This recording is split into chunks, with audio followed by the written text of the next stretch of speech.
Gostaria que o Jorge falasse sobre Leon Denis. Sei que foi contemporâneo de Kardec. Eles trabalharam juntos? Qual a principal obra de Denis? Não sei por onde começar. Por que suas obras não são tão estudadas? Muito obrigada. Leon Denis nasceu em 1846. Então, ele vai nascer quando Kardec tem 42 anos. Então, ele é contemporâneo de Kardec. Leon Denis vai conhecer a doutrina espírita quando tem 18 anos. Então, quando você coloca aí 1946, com mais 18 anos, você vai dar 1864. É quando ele entra em contato com a mensagem de Kardec. Kardec, então, ainda estava escrevendo, Leon Denis entra em contato.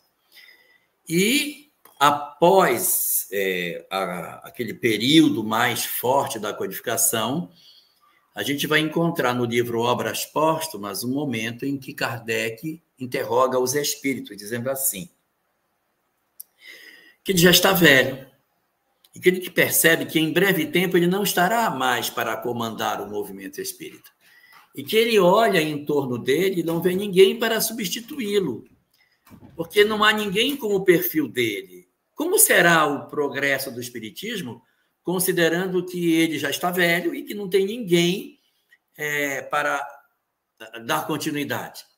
A resposta que está lá em Obras Póstumas diz o seguinte: mas quem foi que disse que o teu continuador terá que ter o mesmo perfil que tu? Para escrever as obras, precisávamos de um professor. Para conduzir o exército, precisaremos agora de um general. O perfil daquele que vai te substituir não é igual ao teu. Não procures entre os homens um outro espírito semelhante a ti, porque não será esse o perfil do teu continuador. E, realmente, quem vai, de certa maneira, impulsionar o movimento espírita e ser uma liderança após a desencarnação de Kardec, não logo após a sua morte, porque outras pessoas estavam ali mais perto, como Camilo Flammarion, como Gabriel Delany e outros grandes. Leon Denis ele vai se apresentar de maneira mais robusta um pouquinho mais para frente. E ele vai ser a grande liderança, ele vai ser o grande orador. E interessante que Leon Denis é diferente de todos os outros contemporâneos de Kardec, escritores. Ele não estudou, ele não estuda. Ele vem de família muito pobre, não tem condição de fazer universidade, e ele, então, do colégio, passa a trabalhar e não passa por esse período de formação acadêmica. Ele não tem formação acadêmica. E ele vai ser um autodidata. Ele se torna um grande orador, é o maior orador de seu tempo, e ele vai ser, assim, muito importante na produção de seus textos. Ele vai produzir uma obra fantástica no comecinho do século XX, ela é de 1905, a obra se chama O Problema do Ser e do Destino. Não tem dador. O pessoal em português que botou dador. Mas o nome da obra em francês, que eu não vou falar em francês que eu não sei, mas é o Le Problème de l'être et de le destin, sei lá. O problema do ser e do destino, ponto, acabou. Em português, não me perguntem por quê, ficou o problema do ser e destino da dor. Tanto que o livro só tem 3 partes: o problema do ser, o problema do destino e depois a parte final, que são as virtudes. As 7 virtudes que ele coloca ali na parte final da obra. O livro O Problema do Ser e do Destino é uma das 10 obras mais importantes espíritas do século XX. A única obra de um francês. A única obra de um não brasileiro entre as 10. Todas as demais são obras escritas ou por Chico, ou por Ivone, ou por Herculano Pires, são todos brasileiros. Ele é o grande nome.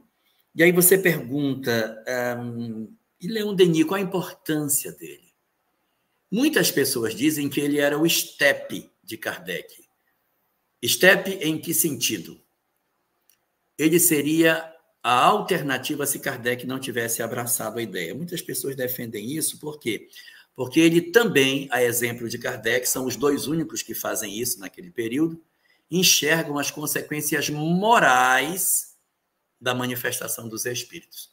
Todos os demais, na verdade, fazem reflexões de comprovação da imortalidade, comprovação da mediunidade, comprovação de vida após a morte, comprovação de reencarnação. Mas apenas Kardec e Leon Denis se debruçam em cima desse muro para olhar o lado de lá da vida e dizer: isso é muito importante para a humanidade. Se tudo isso é verdade, o mundo tem que mudar a sua forma de ver as coisas. E aí as obras de Kardec são todas baseadas no tá e daí, como devem viver os homens.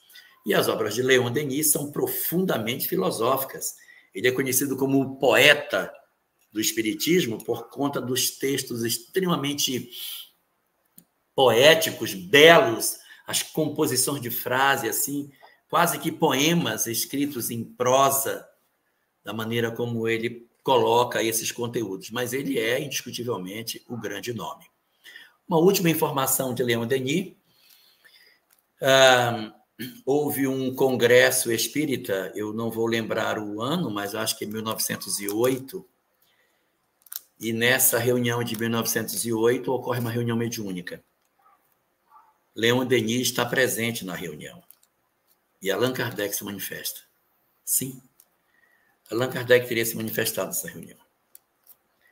Teria conversado com todos e teria dito para Leon Denis o seguinte: preciso que você se prepare, porque no congresso, acho que em 1908, é preciso que vocês...